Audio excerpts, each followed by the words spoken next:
പ്രിയമുള്ളവരെ, ഞാൻ ഹരീഷ് ആർ നമ്പൂതിരിപ്പാട്.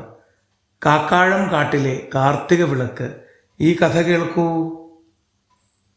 മലകളും പുഴകളും നിറഞ്ഞ മനോഹരമായ കാട്.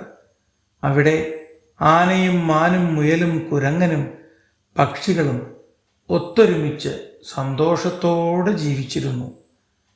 വർഷം മുഴുവൻ അവർ പ്രകൃതിയെ കാത്തുസൂക്ഷിച്ചും പരസ്പരം സഹായിച്ചും ജീവിക്കുമായിരുന്നു.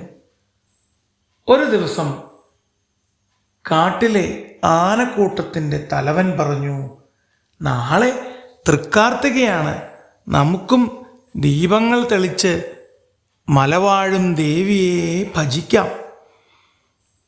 മറ്റുള്ളവർക്ക് അത് സന്തോഷമായി. അടുത്ത ദിവസം വൈകുന്നേരം കാട് മുഴുവനും ആഘോഷത്തിന് തയ്യാറായി. മാൻകുട്ടികൾ ചെറു മൺചരാതുകൾ കൊണ്ടുവന്നു. കുരങ്ങന്മാർ വെളിച്ചെണ്ണയും, പക്ഷികൾ പൂക്കൾ കൊണ്ടുവന്നു. ആന വലിയ കല്ല് വൃത്തിയാക്കി ദീപങ്ങൾ വയ്ക്കാൻ സഹായിച്ചു. അവർ എണ്ണയൊഴിച്ച് തിരിയിട്ടു. സൂര്യൻ കുന്നിൻ ചെരുവിൽ മറയുന്ന നേരത്ത് എല്ലാ വിളക്കുകളിലും ദീപങ്ങൾ തെളിഞ്ഞു. 100 കണക്കിന് ദീപങ്ങൾ. വനത്തിനു ചുറ്റുപാടുമുള്ള ചെറുകോവിലുകളിലും ദീപങ്ങൾ തെളിഞ്ഞു.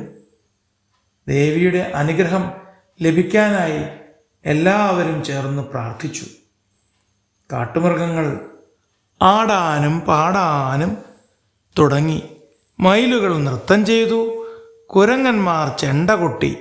മാൻകുട്ടികൾ താളത്തോടെ മേളം മുഴക്കി. മലമുത്തിയുടെ കടാക്ഷം നമ്മെ എല്ലായ്പ്പോഴും കാത്തുരക്ഷിക്കട്ടെ എന്നവർ പറഞ്ഞു. ദീപങ്ങളുടെ വെളിച്ചത്തിൽ കാട്ടുമൃഗങ്ങളുടെ മുഖവും തിളങ്ങി. അവരുടെ മനസ്സ് തെളിഞ്ഞു.